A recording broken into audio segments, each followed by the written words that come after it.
¿Alguna vez has pensado que filtrar una API con un montón de filtros y compaginación, que si campos para arriba y para abajo, es muy complicado, tanto para el backend como para el frontend? Pues hay una herramienta que nos puede ayudar a solucionarlo, que son los cursores. Un cursor encapsula toda esta información, es decir, filtros que podemos utilizar para obtener una secuencia de elementos, como pueden ser productos, como pueden ser usuarios, y luego la paginación, que es por donde nos hemos quedado, permitiendo a los frontends a gestionar un solo elemento, que es este cursor, para poder pedir información y seguir una secuencia. Esto es súper útil en feeds con scroll infinito, donde los datos pueden cambiar y donde la paginación puede causar cambios en la secuencia, haciendo que devuelva elementos repetidos o haciendo que falten elementos en la secuencia. Entonces, en este vídeo vamos a ver cómo implementar cursores, cómo funcionan, cómo convertirlos a base 64 para devolverlos, para leerlos y básicamente la solución completa de poder implementar cursores en vuestros desarrollos. Entonces vamos a ver un ejemplo de esta paginación que os he comentado. Pues aquí tenemos un endpoint de ejemplo que es Items Pagination, donde tenemos una página, tenemos un límite y una categoría. Estos son tres datos que tenemos que gestionar por separado y que además pueden causar estos problemas en el baile de la secuencia. Pero básicamente si le pedimos página 1, límite 5, categoría A y lo ejecutamos, pues aquí nos está devolviendo una serie de elementos, el 2, el 4, el 6, el 8, el 10. Si le paso la siguiente página, la 2, pues nos devuelve otros elementos, ¿vale? Esto es una paginación tradicional que tiene todos estos detalles y casuísticas que os he comentado. Entonces, ahora lo que vamos a hacer es pasar al código, vamos a ver cómo gestionar los cursores, cómo implementarlos y cómo hacer que nos aporten toda su potencia y sus beneficios. Así que, sin más dilación, pasamos a ello. Vale, pues ahora vamos a refactorizar, bueno, más que refactorizar, vamos a crear un nuevo endpoint introduciendo este cursor del que hemos hablado. Es decir, vamos a partir de una paginación tradicional, donde usamos páginas, usamos tamaño de página, usamos filtros, y vamos a pasar a una paginación que va a usar un cursor, que es una representación del conjunto de elementos que nos filtran y nos devuelven la secuencia. ¿A qué me refiero con todo esto? Vamos a verlo paso a paso, no os preocupéis. Iré aclarando términos, iré aclarando cómo se hace paso a paso, así seguiremos todos un hilo argumental que al menos nos podemos un poco aclarar entre nosotros. Entonces, ¿qué tenemos aquí en el código? Pues tenemos una API de FastAPI, esto es en Python, pero podría ser Kotlin, podría ser TypeScript, JavaScript, lo que queráis. Aquí lo interesante es fijarnos en el concepto del cursor y no tanto en la tecnología que estamos utilizando. ¿Qué más tenemos? Tenemos un ítem, que esto es nuestro elemento base de datos. Esto puede ser un producto, puede ser un usuario, puede ser un montón de cosas. Tiene un ID, tiene un value y una categoría. Y luego tiene este item response, que es el serializador o lo que nos convierte de un ítem a un JSON para devolver en nuestra API básico. También tiene lo mismo, ID, value y categoría. Y ahora tenemos un ítem repository, que es el patrón repositorio que nos almacena estos ítems. Y tiene una función muy cuca, que es list paginated, que lo que hace es que recibe la página en la que estamos, el límite y el category, todo por separado. No recibe este conjunto de información al que llamamos cursor para hacer este filtrado. Y luego coge y se calcula dónde empieza la página, dónde termina, filtra los elementos por la categoría y te devuelve el acotado esas páginas. Como ya he dicho, estos elementos se gestionan de forma separada y tienen ciertos problemas, como por ejemplo que las páginas, ¿qué pasa si cambia el tamaño de página? Se te pueden colar datos por medio, si aparecen nuevos datos se puede desplazar la secuencia haciendo que te devuelva datos o repetidos o que te falten. Y además tratamos estos datos por separado, la página por un sitio, el límite por otro y la categoría por otro. Y esto puede llevar un poco a aumentar la complejidad tanto en el backend como en el cliente, en el frontend, cuando utilice estos datos. Y por eso vamos a pasar a un cursor. ¿Qué más tenemos? Tenemos el endpoint que hemos visto, este Items Pagination, que lo que hace es irse al repo, le pide la página, el límite y la categoría que le llega por query params y después devuelve la respuesta pues por un común listado. ¿Vale? Hasta aquí todo bien, todo correcto, es lo que conocemos y lo que ya hemos visto. Y ahora llegamos a los cursores. Me he creado aquí un pequeño endpoint vacío que se llama Items Cursor, que lo que hace es recibir un cursor string, que es esta representación en forma de string de todo lo que estamos gestionando para pedir una secuencia, es decir, los filtros y por dónde vamos, y luego un límite, porque lo bueno de los cursores es que este límite es variable, es decir, tú puedes usar un cursor primero con 5, luego puedes decirle que me dé 15 y él te da 15 sin alterar o perder datos o sin tener repetidos, etcétera. Y aquí tenemos un cursor response que es, aparte de los ítems que devolvemos, pues también vamos a devolver el siguiente cursor que tengo que utilizar para seguir la secuencia que está consumiendo. Así de sencillo. Entonces, ¿qué es lo primero que vamos a hacer en este endpoint? Pues lo primero que vamos a hacer es coger este cursor, que es un string, es un chorro de datos, y lo vamos a convertir en objeto. ¿Cómo va a ser ese objeto? Pues aquí me voy a definir un data class, disculpar, data class, que va a ser un cursor y que va a tener varias cosas, entre ellas el category, que es la categoría que estamos filtrando, es este conjunto de filtros. Ahora es category, pero podrían ser 7, 8, 12 filtros, lo que queráis. Lo importante es que está encapsulado dentro de este cursor. Y después, la otra parte importante es el last ID, que es el último ID que hemos devuelto en la secuencia, disculpad. Porque a partir de este ID lo que haremos es filtrar hacia adelante. Ya no trabajamos con páginas y tamaños, sino que trabajamos con un cursor, por eso se llama cursor, apuntando al último elemento que hemos devuelto. Eso hace que sea mucho más gestionable y escalable. ¿Vale? ¿Y qué vamos a hacer lo primero de todo? Pues vamos a convertir, como he dicho, este chorro de strings a un cursor. ¿Cómo hacemos esto? Pues con un montón de magia de codificación y decodificación. Y esto vamos a explicarlo paso a paso porque es súper interesante y muy ilustrativo. Lo que voy a hacer aquí es, me voy a hacer un main para ir ejecutando cosas en consola. Entonces, si el name es igual a main, aquí voy a imprimir cosas. Voy a imprimir, por ejemplo, un cursor que me defina con la categoría A y el last ID 20, por ejemplo. Y si ejecuto esto, voy a hacer aquí un poco de espacio. Si yo ejecuto esto, pues me muestra la pantalla este cursor de categoría A y de 20. Entonces, nuestro trabajo aquí es, primero, convertir este cursor a un chorro de texto y después vamos a convertir ese chorro de texto de vuelta en un cursor. ¿Cómo vamos a hacer esto? Disculpad. Pues vamos a convertirlo primero a JSON, de JSON a base 64 y luego a la inversa. Vamos a verlo paso a paso. Entonces, tengo mi cursor aquí. Lo primero que voy a hacer es convertir este cursor a un diccionario. Entonces, un cursor dict es igual a asDict, que esto es una funcionalidad que tiene Python para convertir data classes a diccionarios. Esto en cada lenguaje será de una forma. Lo importante es convertir del objeto a string. Y si ahora hago un print de este cursor dict y lo ejecuto, pues vemos que ya es un diccionario, ¿vale? Primer paso, diccionario. Ahora lo que voy a hacer es pasarlo a JSON. Entonces voy a hacer un cursor JSON y voy a hacer un JSON.dumpS, que es coge un diccionario y pásalo a string de cursor dict. Y si imprimo este cursor JSON, vamos a ver qué me devuelve. Pues me devuelve un JSON, veis que es un poquito diferente al de arriba porque ya no es un diccionario de Python, sino que es un string representando ese JSON. ¿Vale? Y ahora voy a pasar el JSON a base 64. Entonces voy a hacer un cursor base64 y va a ser base64, que es una dependencia en Python, pero que la tenéis en cualquier lenguaje. Voy a hacer un URL base64 encode, es decir, voy a pasarlo a base64, pero que sea URL safe. ¿Qué significa URL safe? Que tenga unos caracteres que sean seguros para pasar a través de un query param, ¿vale? Porque hay algunos caracteres que a través del query param te los convierte a otros, ¿vale? URL safe pues usa caracteres que no les pasa eso. Y voy a codificar el cursor JSON, que es un string, y para poder decodificarlo primero lo tengo que pasar a bytes. Entonces hago un cursor JSON encode que me lo pasa a bytes y luego el B64 me lo pasa a otro array de bytes, pero en B64. Y finalmente, para convertirlo otra vez a string, hago un decode. ¿Vale? Entonces, esto aquí os he mareado mucho, pero básicamente es de string a bytes, de bytes de string a bytes de base 64, ¿vale? Y después decode te lo vuelvo a dejar en string. Y si ejecuto esto y pongo aquí base64, pues al final tendremos este chorro de texto, este cursor ya, esta información codificada de una manera que podemos transmitir al frontend y que el frontend nos devuelva para volver a gestionarla. Y esa es la segunda parte del trabajo. Vamos a coger este chorro de texto y vamos a devolverla a un cursor. ¿Cómo hacemos eso? Pues vamos a hacer estos pasos, pero al revés.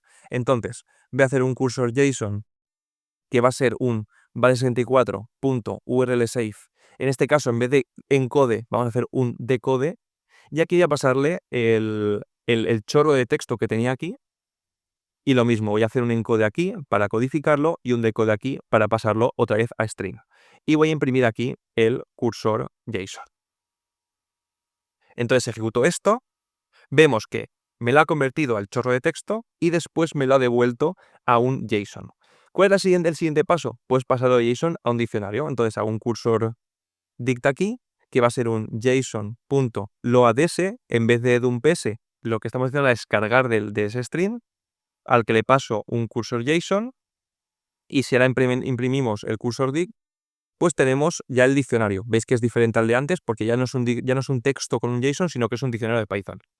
Y finalmente reconstruimos el cursor. Entonces, cursor va a ser un cursor al que le vamos a pasar el cursor dict directamente, ¿vale? Esto es una forma en Python de descomponer un diccionario en parámetros de entrada de una función, ¿vale? Esto depende del lenguaje, será de una forma o de otra, pero al final lo que hacemos es conseguir transformar este diccionario en un objeto cursor. Y si imprimo el cursor ahora y lo ejecuto, vemos que volvemos a tener este cursor categoría ID 20. Es decir, hemos convertido el cursor original que tenemos aquí arriba de un objeto de Python a un texto en base 64 y lo hemos hecho a la inversa. Hemos convertido de un texto de base 64 a un cursor. Y todo esto que tenemos aquí, pues lo vamos a introducir dentro del cursor porque así queda mucho más colapsado. ¿Cómo hacemos eso? Pues básicamente vamos aquí al cursor, vamos a hacer aquí una función tu base64. Yo suelo escribirlo como b64 porque lo he visto en muchos sitios así. Y básicamente lo que hace esto es devolver un str. Vamos a cogernos esto y vamos a meterlo ahí dentro, ¿vale? Que es base64 aquí. Pues básicamente me transformo el dict. En este caso el cursor es self, es decir, soy yo mismo, yo soy el cursor. Y lo que vamos a hacer es aquí hacer un return de base64. Y luego para hacer la inversa, pues vamos a hacer un class method, que es un factory method, es un método que nos permite construir este objeto a partir de ciertos datos. Y vamos a añadir un from base64 que va a recibir un CLS, que es la clase, y el cursor str, que es un string. Y esto lo que va a devolver es un cursor. Bueno, cursor no, va a devolver, sí, va a devolverse a sí mismo. Creo que se puede hacer así cuando no está aún definido. Vale, y entonces cogemos esto de aquí abajo y nos lo pasamos aquí dentro del factory method. En este caso, en vez de devolver, bueno, vamos a ver esto. Le doy un cursor, pero en vez de devolver una clase cursor, vamos a ver un CLS, que es como se implementa en Python, básicamente, que es la clase que entra, pues yo instancio esa clase, básicamente. Y este cursor 2064 en realidad es el str este. Vale, entonces si ahora me voy al main y lo que hago es printar el cursor punto tu base64, me va a imprimir el base64, y si imprimo el cursor punto from base64 y aquí le paso el cursor punto tu base64, pues lo que va a hacerme es la contraria, me lo va a convertir a 64 y luego me lo va a devolver, ¿vale? Entonces vamos a imprimir esto para ver que no hemos roto nada, y en efecto seguimos transformando a 64 y seguimos reconstruyendo el cursor. Vale, genial. Hemos hecho un montón de cosas, pero no hemos empezado a hacer la API. Pero ya tenemos un cursor que sabe convertirse a texto y leerse de texto. Perfecto. Pues ahora en nuestra API lo que vamos a hacer es muy sencillo. Si recibimos un cursor, es decir, si el usuario ya tiene un cursor, es decir, si cursor str is not known, es decir, que nos llega desde el usuario, pues lo que vamos a hacer es un cursor es igual a un cursor punto from base64 y le pasamos ese cursor string. En el caso contrario, es decir, que el usuario aún no nos ha dado un cursor, vamos a empezar al principio. Es decir, que voy a hacer un cursor, va a ser un cursor nuevo de la categoría la que vaya a filtrar, que en este caso no la he añadido aquí, voy a añadirla rápidamente aquí. Categoría es un str opcional. Vale. Aquí está. No le gusta porque tengo que poner aquí un none. Vale, entonces, en el caso de que estemos empezando la secuencia, pues le paso el category y el last ID, ¿cuál es? 0, ¿vale? Porque como aún no hemos empezado la secuencia, pues le paso un 0 porque te va a mostrar a partir del 0. Y lo que vamos a hacer ahora aquí es llamar al repo, vamos a hacer items es igual a repo.listPaginator, en este caso voy a pasarle un list cursor que ahora implementaremos, al cual le pasaremos directamente el cursor y el limit, ¿vale? Entonces le digo, quiero que me filtres usando este cursor que tiene un montón de información, y que me devuelvas este número de elementos.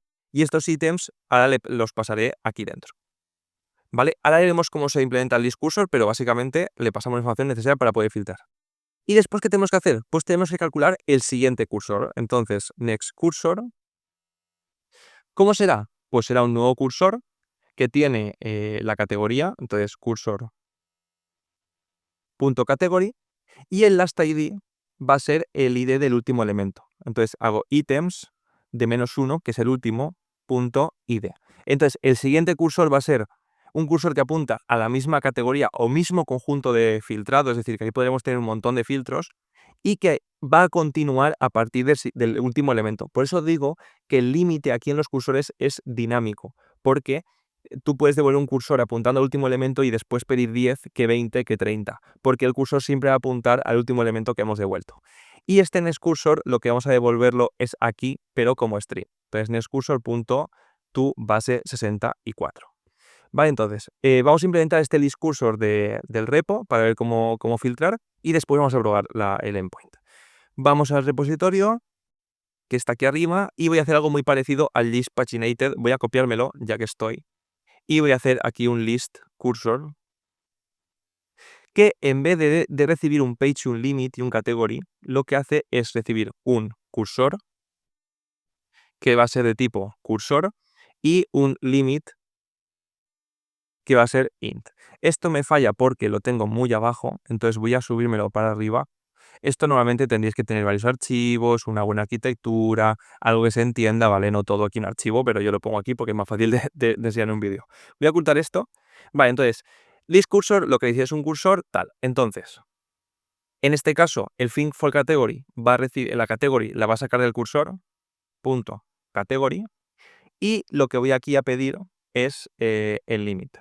Pero en vez de usar todos los elementos, voy a solo coger los que son mayores a la última ID que he devuelto. Entonces, mis ítems es esto, ítems es igual a item for item in items, if item.id es mayor que el cursor.lastID. Es decir, me cojo los ítems que cumplen ese filtrado, que en este caso solo es la categoría, me quedo con aquellos que van después de la última ID que apunta al cursor, perfecto, y devuelvo pues el número del límite que me haya marcado. Pues si son 5, 5 y si son 30, pues son 30. Vale, entonces, la función quedaría así, cogemos el cursor y lo descodificamos a un objeto cursor, le decimos al repo, oye, este es mi cursor, por favor, dame este número de elementos, que se aplican los filtros, y dame los elementos a partir de este ID, con un límite, y después le digo que el siguiente cursor va a ser pues, la categoría, o sea, el filtrado que estoy haciendo, y el ID del último elemento que te voy a devolver, ¿vale? Ese va a ser el next cursor, ¿vale? Entonces, si ahora ejecuto esto de esta manera, con Ubicore, creo que era, ¿vale? Y voy a mi navegador y aquí recargo. Vale, veo que tengo paginación y cursor, y si le llamo al cursor, puedo probarlo, decirle que quiero 5 de la categoría A, en este caso, no le voy a pasar el cursor, por lo tanto, lo que va a hacer es generarme un primer cursor, intenta hacer error, siempre hay errores al principio, no se puede hacer todo perfecto, ¿qué me dice? Vale, que los ítems los he devuelto mal, ¿vale? No puedo ver los ítems directamente, tengo que devolver un item response así. A ver, así. Bueno, unas dig de ítems. Voy a pasar al item response directamente. Tengo que hacerme esto entero. Vale. Ítems es así. Vale. Entonces ahora vuelvo al navegador y lo ejecuto.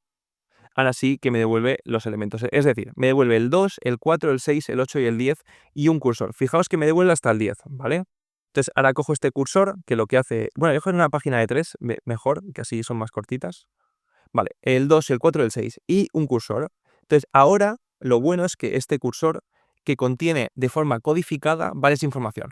El filtro es la categoría y el último elemento. Pues ahora ya las siguientes llamadas ya puedo olvidarme de la categoría porque ya no necesito estar dentro de ese cursor y lo que le paso es un cursor que contiene toda esa información. Y el límite 3. Entonces, si hago esto, a lo que me devuelve es el 8, el 10 y el 12. Si lo hubiese dicho en vez de 3, 6, veríamos que me devuelve el 8, el 10, el 12, el 14, el 16, el 18. Y el cursor siempre apunta al último que me ha devuelto. Entonces, que si aquí pongo un 3 y lo ejecuto, y cojo el último cursor, fijaos que nos hemos quedado por el 12, pues si le paso aquí el siguiente cursor, pues va a partir del 14. Fijaos que los pares son de la categoría A, por eso me devuelve todo pares. Pero básicamente nos evita tener que gestionar este page, este limit, este category cada vez, bueno, el limit sí que hace falta, pero el page y el category cada vez que utilizamos este filtrado, cada vez que le pasamos información al backend, ya no tenemos que gestionar a nivel de frontend. Y luego, si el tamaño de página cambia, ese límite se modifica, si se aparecen nuevos elementos entre esas páginas o tal, no se desplaza la secuencia haciendo que la gestión de este filtrado sea mucho más sencilla. Entonces, vamos a hacer un pequeño repaso de lo que tenemos para cerrar, pero básicamente hemos convertido una paginación tradicional donde tenemos una página, un filtrado, un límite, a una paginación mediante un cursor. El cursor, en vez de tener una página, un número de página y un tamaño estático, apunta al último elemento de una secuencia y además contiene los filtros que sirven para obtener esa secuencia. Nuestro nuevo endpoint lo que hace es pillar este string larguísimo, lo convierte en objeto cursor y se lo pasa al repo para que sea capaz de filtrar esta información y devolver la secuencia de elementos. Después computa el siguiente cursor, que básicamente es los mismos filtros y apuntando al último elemento de la secuencia, y finalmente devuelve una respuesta con esos elementos y ese cursor siguiente. Entonces, hemos visto un montón de cosas súper chulas, hemos visto también cómo codificar y decodificar estos cursores a base 64 y espero que hayáis aprendido un montón, que os inspire para utilizar este tipo de herramientas en vuestras APIs y en vuestros desarrollos. Y recordaros que voy a dejar todo este código en el Discord. Hoy este vídeo es importante porque hay un montón de código complejo, que sepáis que lo dejo todo en el Discord, en un canal llamado Vídeos, donde podéis ir, copiar, pegarlo, pasárselo a vuestros compañeros o hacer lo que queréis con él porque es para vosotros. Y también invitaros porque estamos haciendo una comunidad, estamos discutiendo un montón de temas súper interesantes y creo que puede aportar mucho a la comunidad. Así que nada, aquí nos quedamos y si os ha gustado este vídeo, pues dale like, suscribiros, comentad y nos vemos en el próximo. Muchas gracias.